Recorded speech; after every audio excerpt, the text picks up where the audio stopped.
प्यारी साथ संगत, दूर दूर से आए हुए बहुत सारे प्रेमी भाई बहन, आज बहुत सौभाग्य की घड़ी है। बहुत समय के बाद बिशनपुरी में आपके इस क्षेत्र में सत्संग का आयोजन हो रहा है। हम और आप मिलकर गुरु की याद में जीवन में सत्संग से अपने जीवन को सार्थक करने के लिए बैठे हैं। मुझे अभी यहाँ के बहुत सारे प्रेमी भाई बहनों ने बताया, उन्होंने अपने जीवन में बहुत प्रयास किया कि वो स्वामी जी से अनुरोध करें कि स्वामी जी यहाँ आए। वो सौभाग्य नहीं मिल पाया। बहुत कोशिश की, हमने स्वामी जी के दर्शन बरेली में किए, दूसरे स्थानों पर किए, पर जब उन्होंने बहुत प्रयास किया तो स्वामी जी ने ये कहा कि एक समय आएगा जब मैं आगे भैया जी को यहाँ भेजूंगा। अभी नंदलाल जी मुझे कह रहे थे कि आज बहुत प्रयास के बाद वो समय पूरा हुआ। हम सब एक साथ बैठे हैं, एक साथ बैठ करके गुरु की कृपा और उसने जो हमें सिखाना है उससे अपने जीवन को सार्थक करने का ये मौका, ये अवसर जो हमें मिला है, इसे हम जीवन में पूरा करना चाहते हैं। सत्संग की महिमा वेदों में, शास्त्रों में, पुराणों में, भागवत में कुछ अलग तरीके से गाई गई है। हमें और आपको हमेशा सत्संग कथा, जहाँ पे वृत्तांत कहे जाते हों, जहाँ भागवत होती हो, उसको सुनना हमें सत्संग लगता है। पर स्वामी शिवदयाल सिंह जी महाराज ने कहा है, करोरी कोई सत्संग आज बनाए। सत्संग बनाने की वस्तु है। सत्संग सिर्फ सुनने से पूरा नहीं हो पाएगा। सत्संग दो शब्दों से मिलकर बना है, सत्य का संग करना, सत्य के साथ जुड़ना, सत्य के साथ जीवन में लगना। अब सत्य क्या है, अगर आपको ये समझ में आ गया तो उसके साथ जुड़ना आसान हो जाएगा। गुरुवाणी कहती है, आदि सच जुगादि सच, है भी सच नानक होसी भी सच। ऐसी कौन सी चीज है जो सच्ची है? अगर आप दुनिया में किसी भी चीज को देखो, कोई भी वो चीज जो नाशवान है, जिसका अंत लिखा है, उसे सत्य नहीं माना गया। का क्या मांगू कुछ थिर न रहाई, देखत नैन जगो जग जाई। 1 लख पूत 1.25 लाख नाती, तिस रावण की खबर न पाती। रावण एक पराक्रमी राजा था। सारी दुनिया पर उसने अलग अलग तरीके से डंका बजाया अपनी ताकत का। कहते हैं उसके पुत्रों का, उसके साम्राज्य का, उसके धन, उसके वैभव का कोई ठिकाना नहीं था। उसके बाद भी आज उस रावण का नाम लेने वाला कोई नहीं है। वो भी नष्ट हो गया, उसका समूह नाश हो गया। वो भी संसार से जब गया तो एक एक उसके नाम लेवा संसार से एक समय के बाद खत्म हो गए। दुनिया की हर एक चीज नष्ट हो जाएगी, फिर कौन सा सत्संग? गुरुवाणी कहती है, जब सृष्टि नहीं बनी थी तब जो मौजूद था, जब सृष्टि है तब जो मौजूद है, और जब सृष्टि अंत के समय आएगी तब भी जो नष्ट नहीं हो सकेगा, ऐसा सत्य हमें खोजना है। ऐसे सत्य के साथ हमें लगना है। अगर हम अपने जीवन में ऐसे सत्य के साथ जुड़े तो हमारा सत्संग पूरा हो जाएगा। अब ऐसा सत्संग बाहरी नहीं हो सकता है। अगर आप बाहर कहीं गए, कथा सुन ली, रामायण भागवत पुराण सिर्फ सुन लिए, सिर्फ सुना और सुन करके हमने ये मान लिया कि सत्संग हो गया, तो वो सत्संग पूरा नहीं होगा। क्योंकि हुजूर कहा करते थे, सत्संग से ज़्यादा तो कुसंगत हो जाएगी। आप बैठोगे सत्संग में, कोई जरा सा आपको परेशान करेगा, कोई सत्संग आते जाते जरा सा कुछ बोलेगा, सत्संग में कोई सुविधा नहीं मिलेगी, कहीं बैठे होगे आपके मन मुताबिक चीज़ें नहीं होंगी और मन खराब होने लग जाएगा। मन में अगर कुसंगत भर गई तो फिर सत्संग कैसे हुआ? मन में अगर विरोध, दुनिया की तरह तरह की चीज़ों की विकृतियां भर गई तो सत्संग कैसे हुआ? सत्संग बाहरी नहीं हो सकता है, सत्संग करा नहीं जा सकता है, सत्संग को बनाना पड़ता है। हर एक उस व्यक्ति की ये जिम्मेदारी है, चाहे भाई हो, चाहे बहन हो, चाहे बच्चे हों, चाहे बूढ़े हों, हर एक उस इंसान को जिसको समझ में आ गया है कि मैं गुरु से क्यों मिलने गया हूँ, गुरु हमारे जीवन में क्या महत्व रखता है और मैं उसके साथ कितना समय गुजारने वाला हूँ, मैं उसके साथ कितना जुड़ने वाला हूँ, वो अपने जीवन में सत्संग को बनाने की कोशिश कर ली जाएगा। सत्संग को बनाने के लिए उसका प्रयास कारगर हो जाएगा। मैं बहुत से लोगों को देखता हूँ, बहुत से लोग जब सत्संग में आते हैं तो मानसिक वैचारिक रूप से, आत्मिक और जीवन में परमार्थिक रूप से जुड़ना बड़ा मुश्किल हो जाता है। अगर आप इस चीज़ पर गौर दें तो आपको समझ में आएगा। हम सत्संग में आए, हुजूर कहा करते थे सत्संग में आने के बाद मन और तन एक रस समरस होना चाहिए। कहा है मन दिया कहीं और ही तन साधु के संग, कहो कबीर कैसे गजे कोरी डागे रंग। हमारे जीवन में मन और तन दोनों का समावेश एक जगह हो जाए तब वो बात जीवन में आएगी। आप यहाँ बैठे हो, मन कहीं और लगा हो, आप यहाँ बैठे हो, मन कुछ और विचार कर रहा हो, तो हमारे जीवन में वो बैठना सार्थक नहीं हो पाया। ये बात मैं आधार के साथ आपको कहता हूँ। हुजूर कृपाल सिंह जी महाराज एक ऐसे महापुरुषों में हुए जिन्होंने भक्ति भावना के लिए, गुरु पाने के लिए बड़ी खोज करी थी।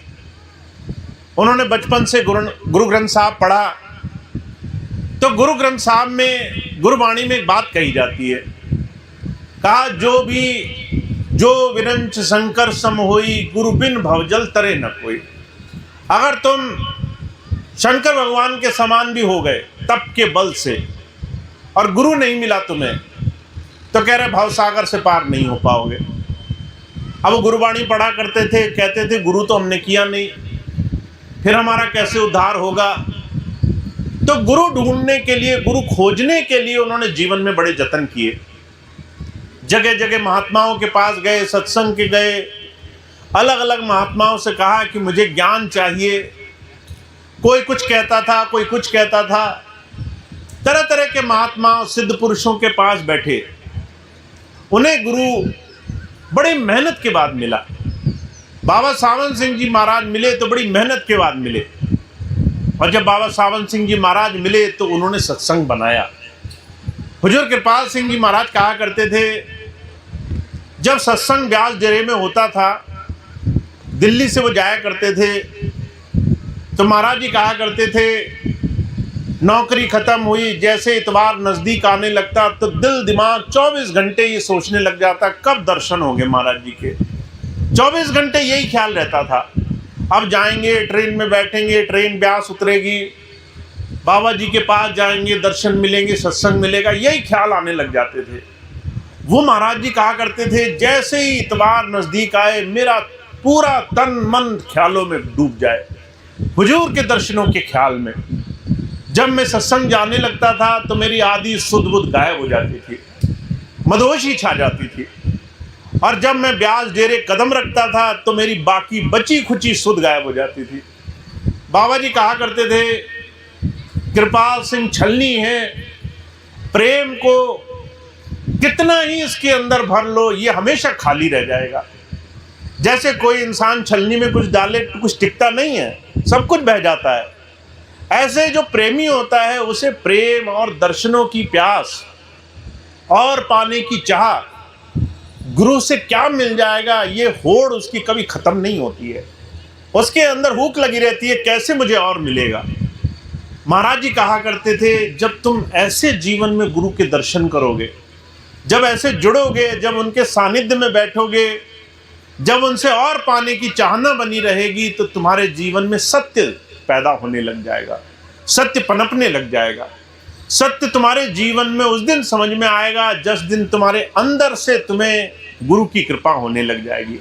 अब सत्य का एक अलग रूप भी है। कबीर साहब ने इसे कहा है, कहा जाप मरे अजपा मरे अनहद हु मर जाए, सूरज समानी शब्द में ताको काल नहीं खाए। सत्य का एक रूप है कि तुम काल में नहीं फंसोगे, काल और माया तुम्हें नहीं छलेगी, मृत्यु तुम्हें नहीं मार सकेगी, तुम्हें संसार में कोई पीड़ा नहीं दे सकेगा, तुम्हें कोई कष्ट नहीं दे सकेगा। पर उसे पाने के लिए तुम्हें जीवन में अनहद से जुड़ना पड़ेगा। सत्य अनहद है, अंदर से आ रही आवाज वो सत्य है। अगर तुम भजन सिमरन करते हो या सेवा करते हो और अंदर से तुम्हें गुरु जी की कृपा से आवाज आने लग जाती है, शब्द धुनकार खुल जाती है, तुम चलते फिरते उठते बैठते शब्द से जुड़ने लग गए, ये अनहद आने लग गया, तो कहते हैं तुम सत्य के साथ जुड़ने लग गए, सत्संग बनने लग गया तुम्हारा। अब उसको पाने का दूसरा तरीका क्या है? पहला तरीका तो बताया कि तुम्हारे जीवन में अगर याद बन जाए, प्रेम बन जाए, गुरु दर्शनों की होड़ रहे, गुरु के दर्शन कैसे मिलेंगे, उनके पास बैठने को कैसे मिलेगा। दूसरा तरीका बताया, तुम्हें सिमरन जोर करना पड़ेगा। तुम्हें जो 5 शब्दी नाम मिला है उन 5 शब्दी नामों में समय देना पड़ेगा, सिमरन मजबूत करना पड़ेगा, पक्का करना पड़ेगा। चलते फिरते उठते बैठते मन को गुरु नाम के सिमरन में लगाना है। आप जितना भी कोई काम कर लो, अगर मन संसार की चिंताओं में लगा हुआ है तो वो बड़े से बड़े काम पाप में बदल जाएंगे। अगर मन में संसार का भोग है तो दुनिया के पुण्य पाप में बदल जाएंगे। और अगर आपके मन में सिमरन है तो दुनिया का एक साधारण सा काम भक्ति में बदल जाएगा। दुनिया का खाना पीना चलना फिरना भी भक्ति में बदल जाएगा।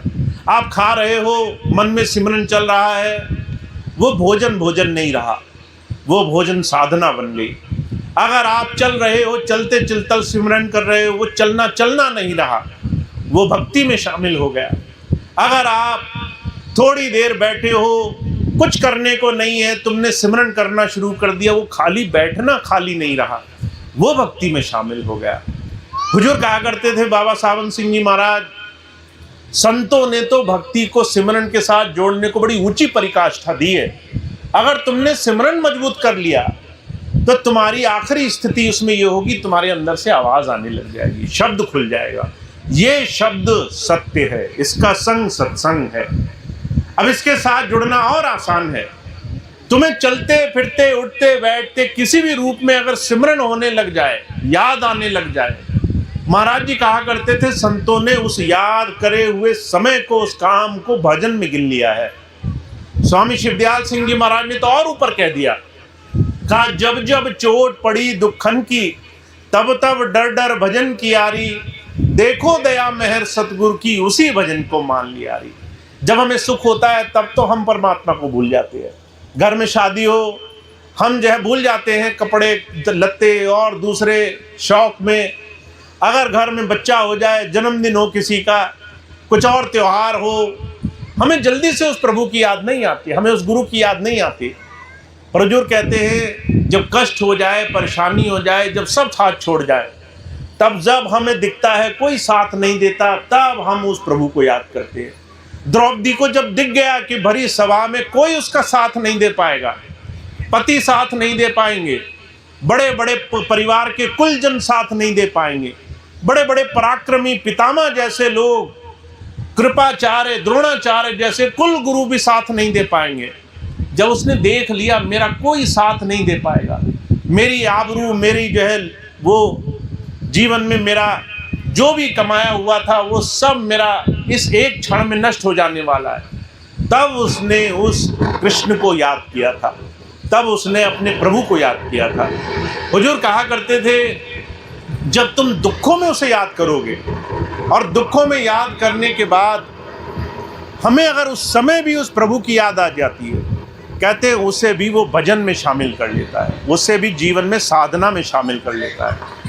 तो हम और आप बहुत भाग्यशाली हैं, हमें जीवन में एक मौका मिला है कि हम अपने जीवन को कैसे सार्थक कर सकते हैं। और वो कहते हैं उसके लिए तुम्हें सत्संग करना नहीं है, सत्संग सुनना नहीं है, कथा सुननी नहीं है, भागवत पुराण, अलग अलग गीता पाठ, रामायण, रामचरितमानस सिर्फ सुनने नहीं है, तुम्हें उसे सत्य में बदलना है, तुम्हें उसे जीवन में बदल करके उसके साथ जुड़ना है।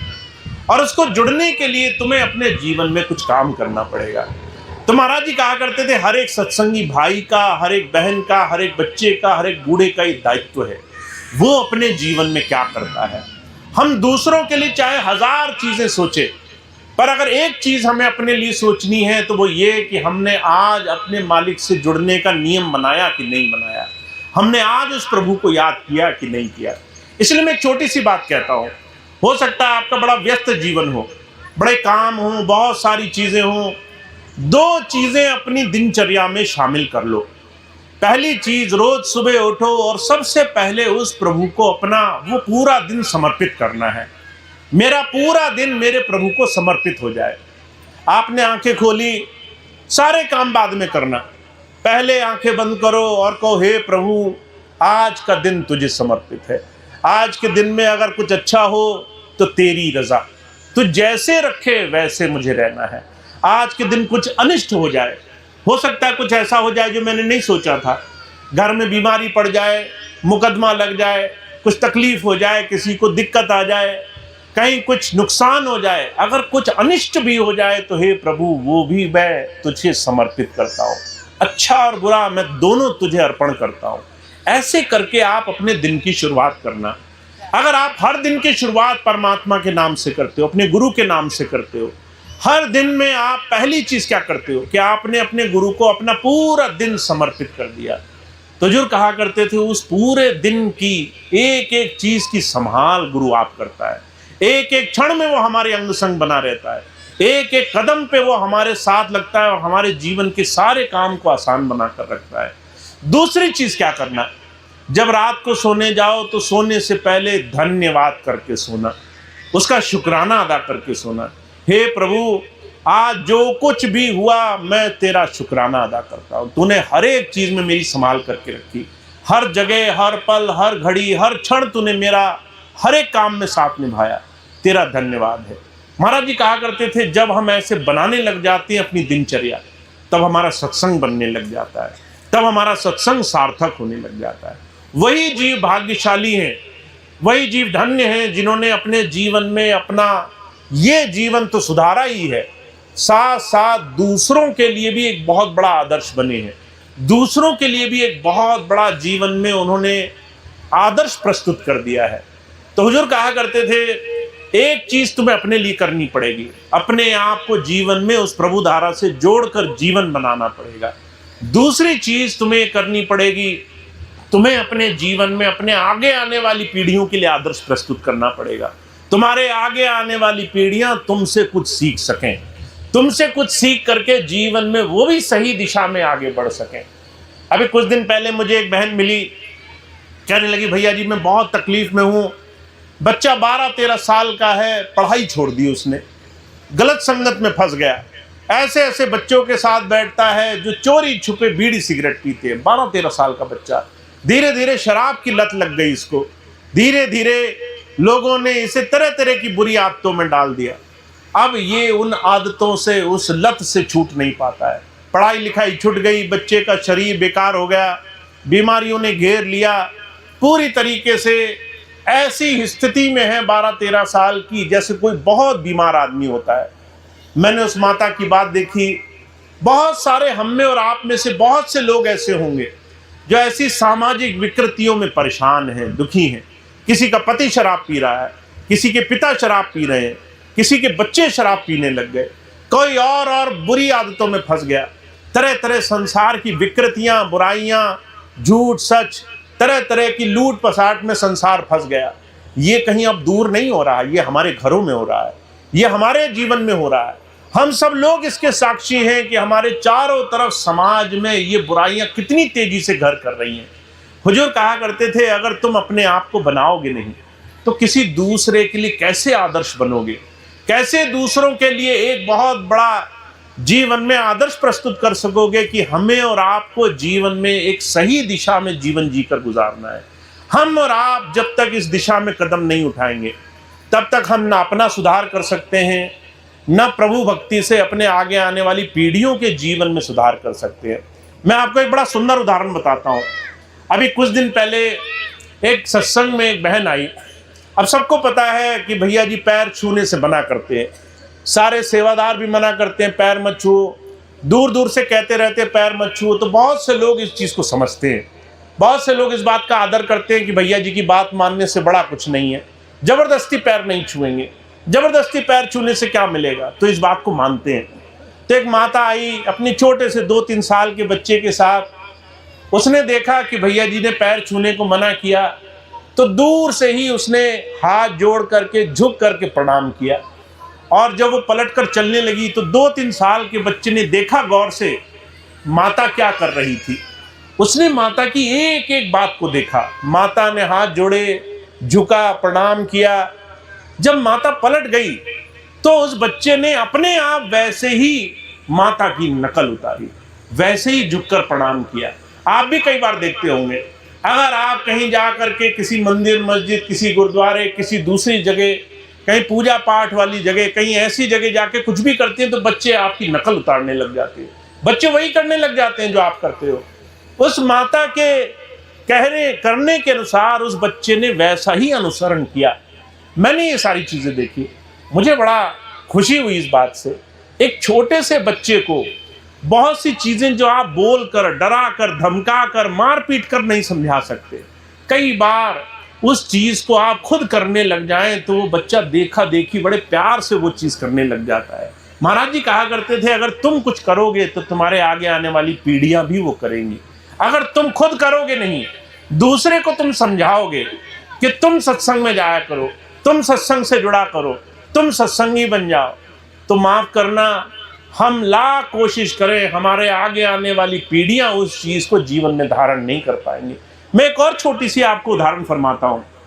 अभी कुछ समय पहले की बात है, एक छोटे से बच्चे ने मुझे पत्र लिखा, कहा भैया जी मेरे माता पिता सत्संगी हैं, बड़े कुछ कारणों से मैंने देखा मेरे माता पिता घर में कई बार छोटी छोटी बातों पे लड़ जाते हैं।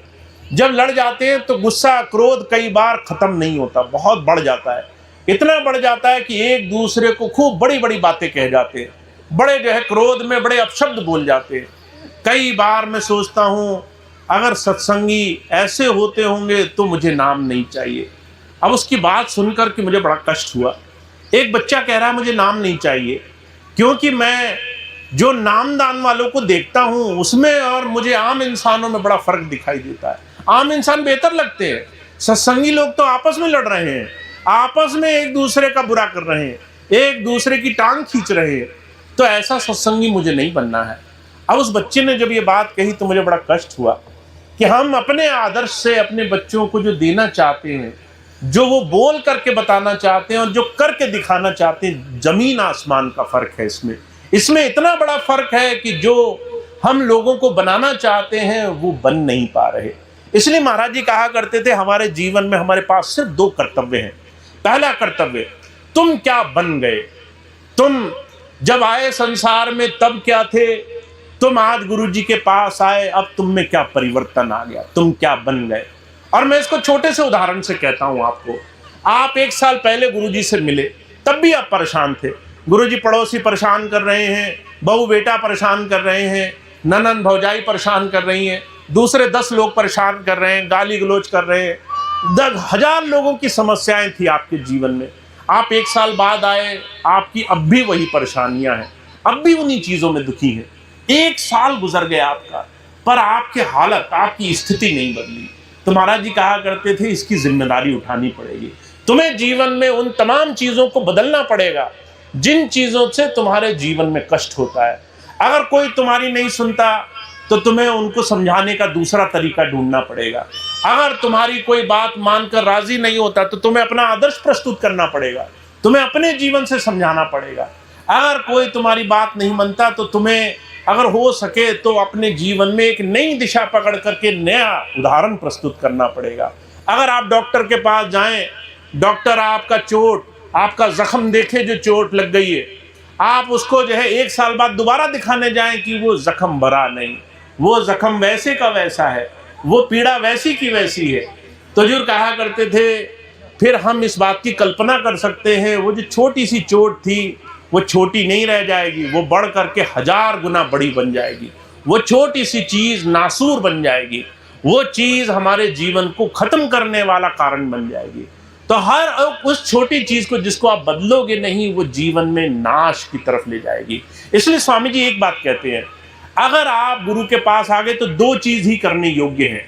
पहली चीज, तुम क्या बन गए, कल जो थे और आज जो हो उसमें बदलाव हुआ कि नहीं हुआ। कल दुखी थे, आज दुख से छूटे कि नहीं छूटे। कल सांसारिक चीजों से परेशान थे, आज उससे उबरना शुरू किया कि नहीं किया। कल जो लोग तुम्हें परेशान करते थे उनसे बचना शुरू किया कि नहीं किया। कल जो बुरी विकृतियां थी, चारों तरफ लोग तरह तरह की निंदा चुगली बुराई करते थे, आज तुम उससे कुछ बचे कि नहीं बचे। ये पहला हमारे जीवन का आदर्श है। अगर हम सत्संगी बन गए तो हमें सत्संग बनाना पड़ेगा। सत्य की तरफ जुड़ने के लिए हमें कुछ कदम उठाने पड़ेंगे। बुराइयों से बचना है, अच्छाइयों की तरफ जाना है। उपनिषद क्या कहते हैं, कहते 3 चीजें मांगो, का अस्तो माँ सदगमय, तमसो माँ ज्योतिर्गमय, मृत्योर माँ अमृतगमय। हे प्रभु, पहली चीज क्या मांगो, हे प्रभु मेरा जीवन बुराइयों से बचे, भलाई की तरफ जाए, असद से सद की तरफ जाए, बुराइयां हटे, अच्छाइयां बढ़े। दूसरी चीज क्या मांगो, तमसो माँ ज्योतिर्गमय। तम कहते हैं अंधकार को। जब मैं आंखें बंद करता हूं मेरे सिर्फ अंधेरा छाया है, ये मृत्यु का कारण है। अगर मेरे अंधेरा छाया रहा तो जन्म मरण से छूट नहीं पाऊंगा।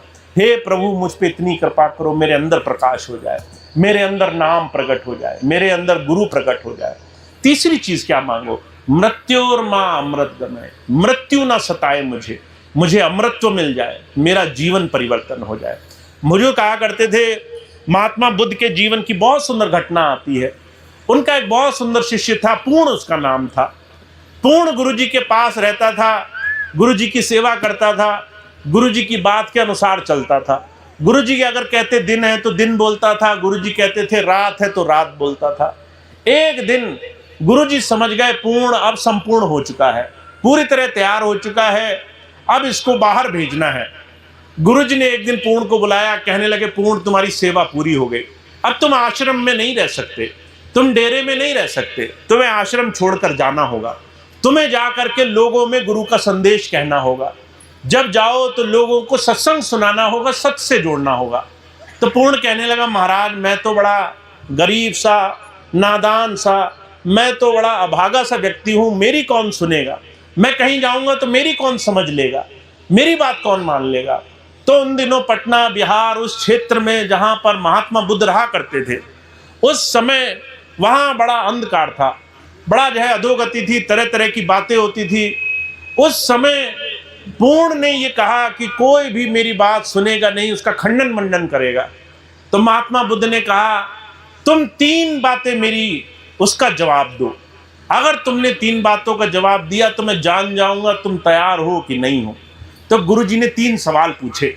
यही 3 सवाल हमें अपने आप से पूछने हैं, हम सत्संगी बने कि नहीं बने, सत्य से जुड़े तो हमने जीवन में गुरु से कुछ पाया कि नहीं पाया। पहली चीज गुरुजी ने पूछी, ये बताओ तुम जब लोगों के बीच में जाओगे और तुम उन्हें सत्संग सुनाओगे, जब तुम सत्य की बात करोगे तो लोग तुमसे नाराज हो जाएंगे, जब तुमसे लोग नाराज होंगे, तुम्हें कुछ उल्टा सीधा बोलेंगे, गाली गलौज करेंगे, तुम्हें अपशब्द बोलेंगे, बुरा बोलेंगे, तब तुम क्या करोगे।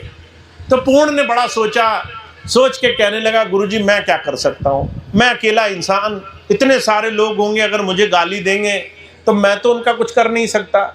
मैं तो हाथ जोड़कर आपसे यही विनती करूँगा, हे गुरु धन्य है सिर्फ ये गाली दे रहे हैं, अगर मारने आ जाते मैं तो तब भी कुछ नहीं कर पाता, मैं तेरा धन्य मना रहा हूँ, ये सिर्फ अपशब्द बोल रहे हैं, जितनी वो गाली देंगे उतना मैं तेरा धन्यवाद करूँगा कि बच गया, अब जो है इस संकट में नहीं पड़ना पड़ेगा, गाली से ही छुटकारा हो गया।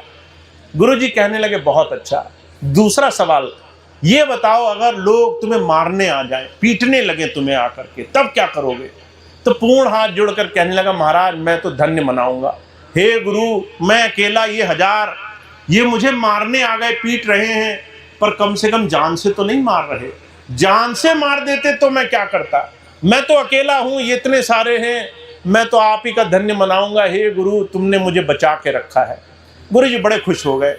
तीसरी बात पूछी बुद्ध ने, कहने लगे ये बताओ, अगर ये तुम्हें जान से ही मारने लगे, तुम्हारा अंत करने लगे, शरीर समाप्त कर दें कि आज तुम्हारी मृत्यु तय है, फिर क्या करोगे? बुद्ध ने हाथ जोड़े, कहने लगे महाराज मैं तो शुक्र मनाऊंगा कि एक ही बार में छुटकारा हो गया। गुरुजी बड़ी तुम्हारी कृपा है, रोज रोज गाली गाने से छुट गए, रोज रोज पिटने से छुट गए, एक ही बार में छुटकारा हो गया, बड़ा धन्य है तुम्हारा, तुमने एक ही बार में काम पूरा कर दिया। अब जब ये बात सुनी तो बुद्ध बड़े खुश हुए, कहने लगे बताओ अब तुम्हें मृत्यु भी कैसे मार सकती है? ना लोगों की गलत बात तुम्हें सता रही है, ना लोगों का कष्ट तुम्हें सता रहा है, ना लोग तुम्हें जो मारना चाहते हैं वो भी तुम्हें नहीं मार पा रहे हैं।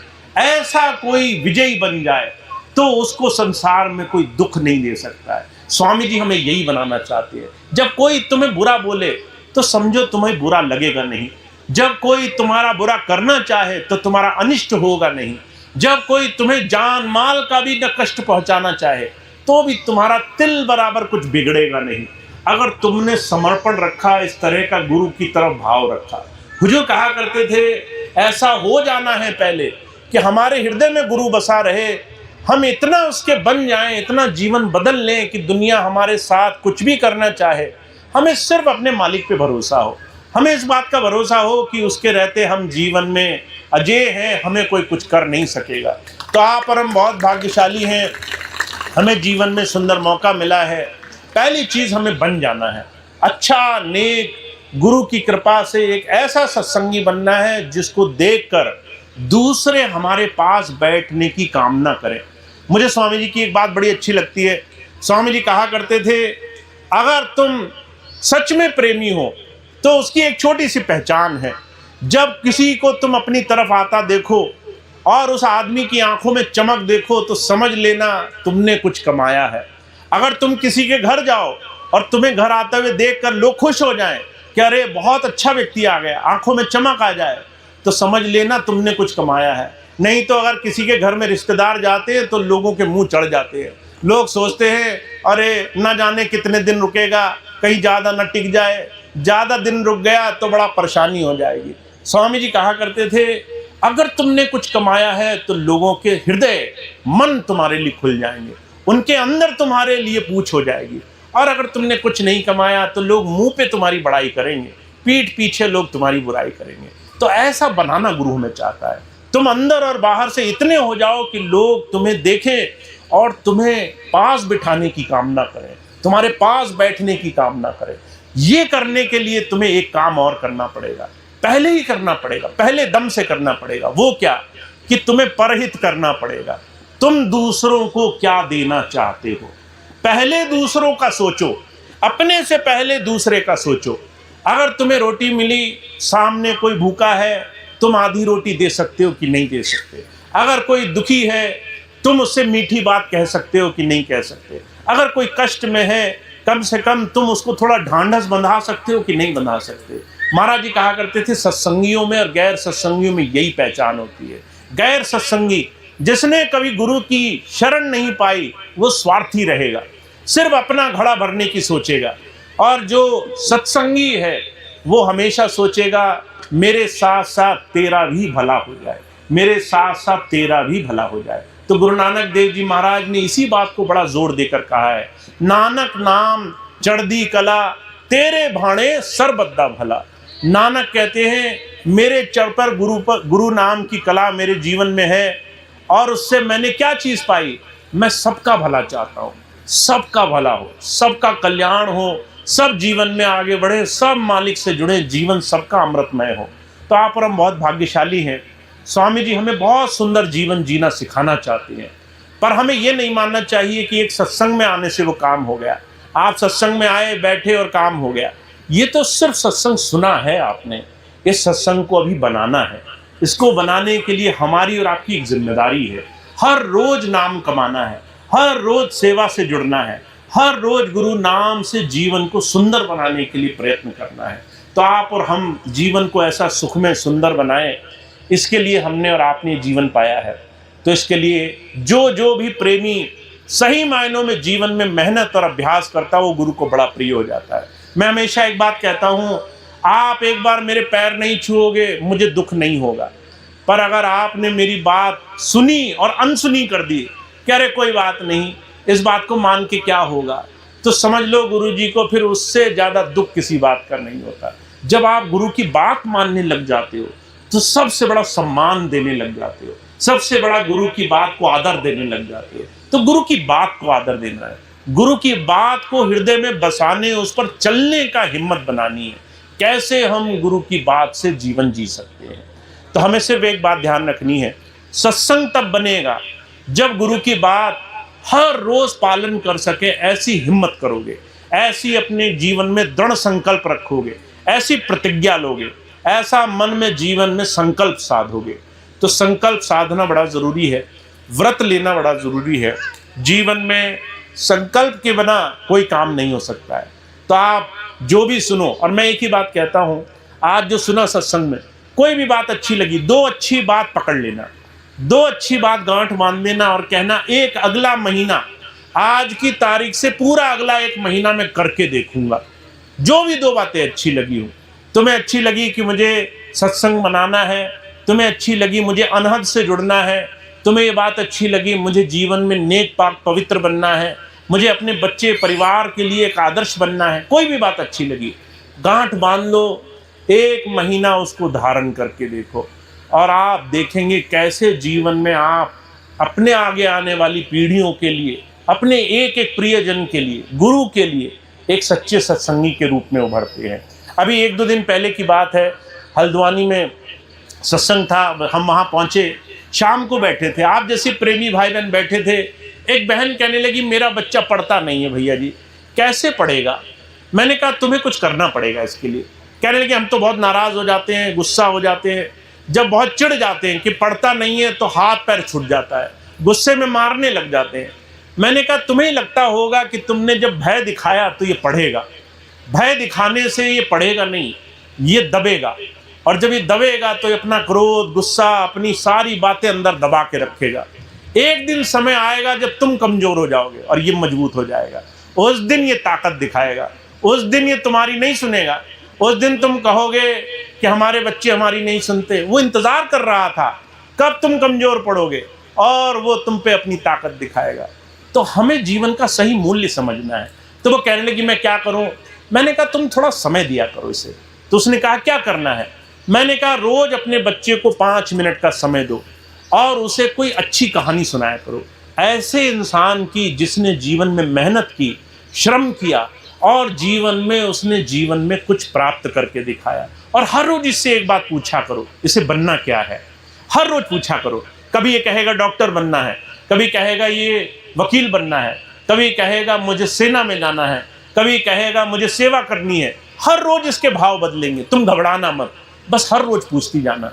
और जब तुम इससे हर रोज पूछोगी तो एक दिन ये अपने आप से पूछने लगेगा मुझे क्या बनना है। पहले तुम पूछोगी और 1 महीने बाद ये बच्चा अपने आप से पूछने लगेगा मुझे क्या बनना है। जिस दिन ये अपने आप से पूछने लग गया कि मुझे क्या बनना है, उस दिन तुम लड़ाई जीत गए, उस दिन तुम्हारी चिंताएं समाप्त हो गई, उस दिन ये मेहनत करेगा और तुम आराम करोगी। पर तुम सोचो मार के, परेशान करके, दबा के तुम बच्चे को समझा सकते हो, वहां तुम बस इंतजार करो जब तुम उस समय में पहुंचोगे जब तुम्हारी बात कोई नहीं मानेगा। तो महाराज जी कहा करते थे जीवन सीखना और सिखाना पड़ता है। हमें अपने जीवन को अपने आगे आने वाली पीढ़ियों में कैसे देना है? प्रेम से, सहानुभूति से, उनके साथ थोड़ा समय गुजार करके, उन्हें आदर्श दे करके। क्रोध तो कोई भी दिखा सकता है। महाराज जी कहा करते थे गुस्सा दिखाना तो सबसे आसान चीज है। जब कोई ताकतवर होता है उसके लिए गुस्सा दिखाना सबसे आसान चीज है। आसान वो है जब तुम ताकतवर हो और तुम विनम्रता धारण करो, तुम्हारे अंदर सत्कार हो, तुम्हारे अंदर दूसरे की सेवा हो, तुम्हारे अंदर ताकत है और तुम क्षमा करना जानते हो।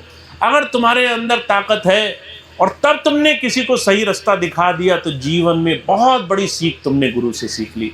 तो हम और आप बहुत भाग्यशाली हैं, जीवन में हमने गुरु की बात पर चलना है। अभी मैं हमेशा एक बात कहता हूँ, कभी भी भूल के मत मानना कि तुम सत्संगी बन गए। तुम सत्संगी बनने के रास्ते पर हो, तुम हर रोज प्रयास कर रहे हो कि तुम खूब अच्छे सत्संगी बनोगे। एक दिन ऐसे सत्संगी बनोगे जिस पर गुरु को गर्व हो, जिस दिन गुरु ये कहे कि ये मेरा सत्संगी है, इसे मैंने नाम दिया है।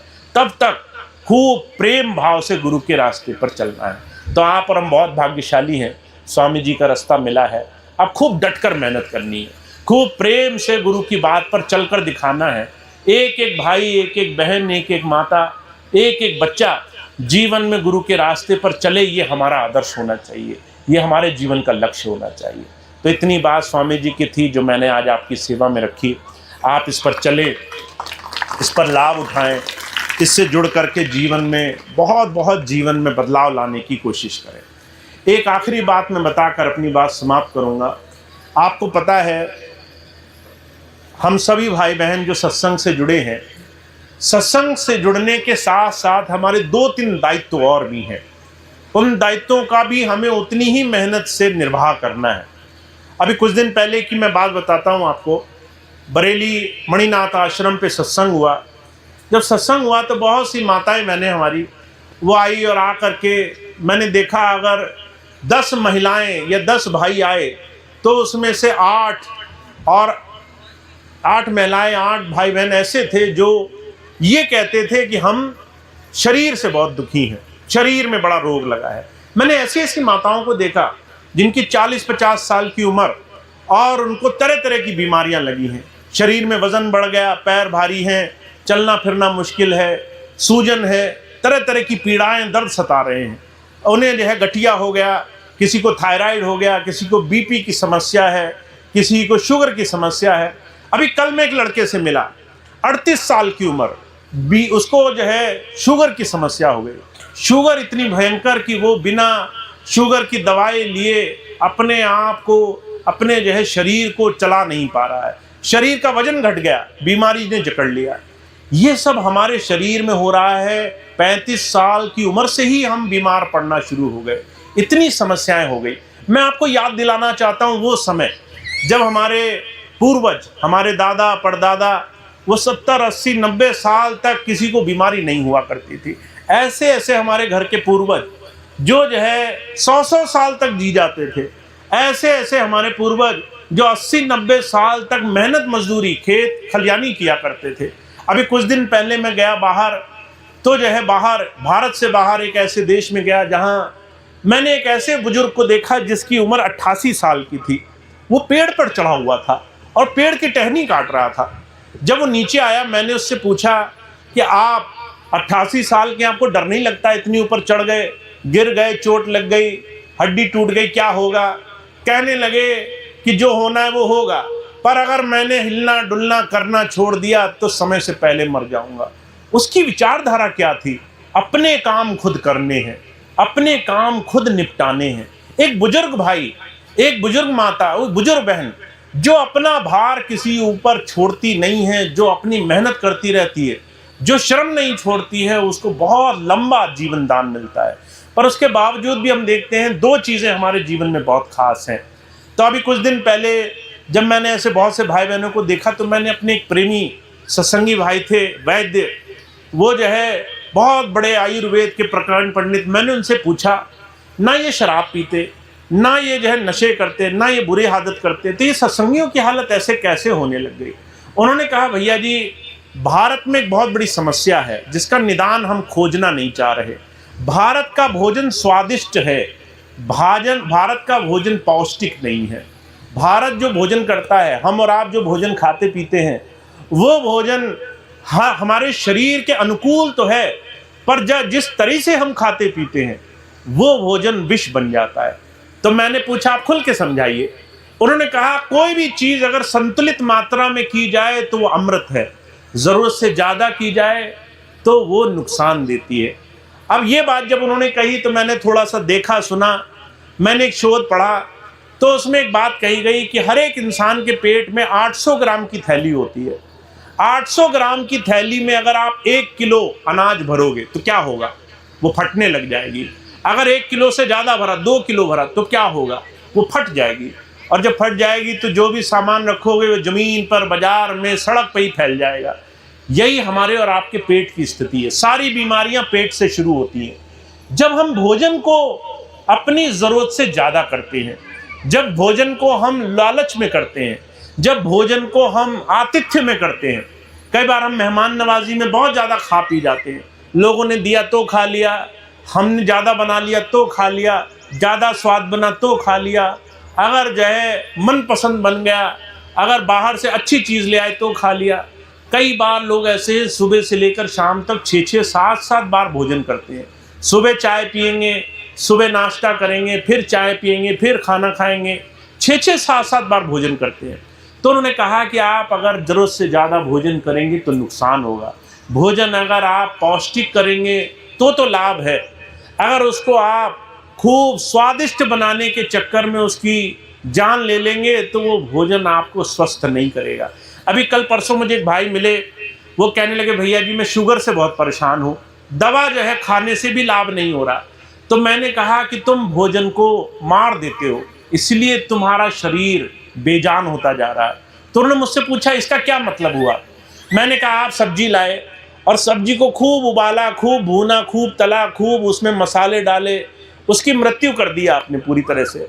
जब वो पूरी तरह से खत्म हो गया, अब आप उम्मीद कर रहे हो कि वो भोजन आपको ताकत देगा, वो ताकत नहीं देगा, उससे बीमारी बढ़ गई आपकी, आप उसको बदल लो। तो उन्होंने मुझसे पूछा क्या बदलो। तो मैंने उनसे एक छोटी सी चीज़ कही कि अगर आप कोई भी सब्जी जो आपके खेतों में उगती है उसको थोड़ा सा कच्चे तरीके से खाना शुरू करो। जैसे हम अपने घरों में कोई भी चीज़ जो कच्ची साफ सुथरी करके खा सकते हैं, गाजर, खीरा, ककड़ी, मूली, जितनी भी ऐसी सब्जियां हैं, अगर उसको थोड़ा खाने से पहले ऐसे ही खाना शुरू करें तो आप देखेंगे कि आपकी शुगर, थायराइड, बीपी, दर्द की समस्याएं, जितने भी आपके शरीर में तरह तरह की सूजन आती है, वो सारी समस्याओं का निदान बिना गोली खाए, बिना दवा खाए आपको सिर्फ ये छोटी सी चीज़ करने से मिल जाएगा। अब ये चीज़ हमारे पूर्वज किया करते थे पर हमने उसे छोड़ दिया। हम अभी भोजन को खूब स्वादिष्ट बनाकर करते हैं। तो मैंने 2-3 चीज़ें उनसे पूछी तो उन्होंने 2-3 चीज़ें मुझे बताई। पहली चीज़ उन्होंने कही कि भोजन को समझ लीजिए, भोजन को अपने शरीर को चलाने के लिए देना है। भोजन शरीर का ईंधन है। जैसे आपके पास मोटरसाइकिल हो, बिना तेल के नहीं चलेगी, तेल डालोगे गाड़ी चलेगी। ऐसे ही शरीर को भोजन अगर सही रूप से दोगे तो शरीर चलेगा, और इसको अगर आपने खराब कर दिया तो ये क्या होगा, ये आपके काम नहीं आएगा, काम नहीं देगा। तो पहली चीज़ तो ये समझनी है, शरीर भोजन का ईंधन है, इसको संतुलित मात्रा में करो। और अगर संतुलन ना बिठा पाओ, हर रोज अगर खाना बिगड़ जाता हो, किसी ने ज़बरदस्ती की, किसी ने पूछ लिया, किसी ने ज़्यादा परोस दिया, तो एक छोटा सा मूल मंत्र है इसका, हफ्ते में 1 दिन उपवास रखा करो। उपवास के 2 अर्थ होते हैं। एक अर्थ होता है उपवास। उपवास का मतलब ईश्वर के नज़दीक बैठना। जब आप अपने दिन में कोई एक ऐसा समय निकालते हो जब आप सब दुनिया से हट जाओ और आपका ध्यान आपके गुरु की तरफ जाने लग जाए, तो वो गुरु जी के नज़दीक बैठना हो गया। पर जो है इसके लिए बहुत सहायक चीज़ है, वो ये कि उस दिन भोजन कैसा किया है आपने।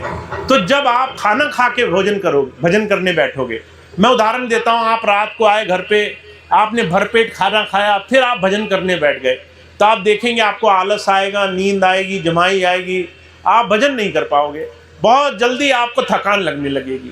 भोजन और भजन का संबंध है, भजन और भोजन का संबंध है, ये आप समझ लीजिए। अगर भोजन ज़्यादा किया तो भजन नहीं बनेगा, अगर जो है भजन को संतुलित रखा तो भजन आसान बनेगा, बहुत आसानी से बनेगा। तो एक छोटा सा अपने घर में, अपने परिवार में, अपने आप पर एक छोटा सा प्रयोग करके देखना। अगर आप भोजन को संभाल नहीं पा रहे हो तो हफ्ते में 1 दिन ऐसा होना चाहिए जिसमें हम उपवास रखें। व्रत में और उपवास में थोड़ा सा अंतर है। व्रत में हम अन्न त्याग करते हैं और तरह तरह के फल फूल दूसरी चीज़ें खाते हैं। उपवास में आपको कुछ भी नहीं खाना है। जब आप उपवास रखें तो उस दिन नमक चीनी का घोल बना के पानी पी सकते हैं, नारियल पानी पी सकते हैं, उस दिन आप पानी पी सकते हैं, उस दिन आप बिना दूध बिना चीनी की चाय पी सकते हैं। तरह तरह की चाय आती है, बहुत सी काढ़ा के रूप में, बहुत सी औषधियों के रूप में, बहुत सी अलग अलग तरह की चाय आती है, उसको आप अपने घर में उबाल करके पी सकते हैं। 1 दिन करना है ऐसा। जब 1 दिन आप ऐसा करोगे, 1 दिन उपवास रखोगे, तो आप देखोगे धीरे धीरे आपके शरीर के अंदर की बीमारियां अपने आप छोड़ करके बाहर निकलने लग जाएंगी, वो भी बिना पैसे के। कोई पैसा नहीं खर्च करना पड़ेगा। अब ये तो सबसे आसान दवा हो गई अगर आप चाहते हो कि आप स्वस्थ रहो तो इसको अपना लो। अगर हफ्ते में ना कर सको तो 2 हफ्ते में एक बार तो जरूर करना है। आपने देखा होगा एकादशी एक ऐसा पर्व होता है जो हर 15वें दिन मनाया जाता है। उसको मनाने का कारण भी ये था, हर 15वें दिन एक दिन ऐसा जिस दिन उपवास रखो, बिना खाए पिए एक दिन गुजारो। उस दिन सिर्फ अपने आप को जल पर या किसी और छोटे से साधन पर रखो और एक दिन ऐसा गुजारो जिस दिन शरीर को स्वस्थ की दिशा में ले जाओ। तो उपवास बहुत सुंदर चीज़ है।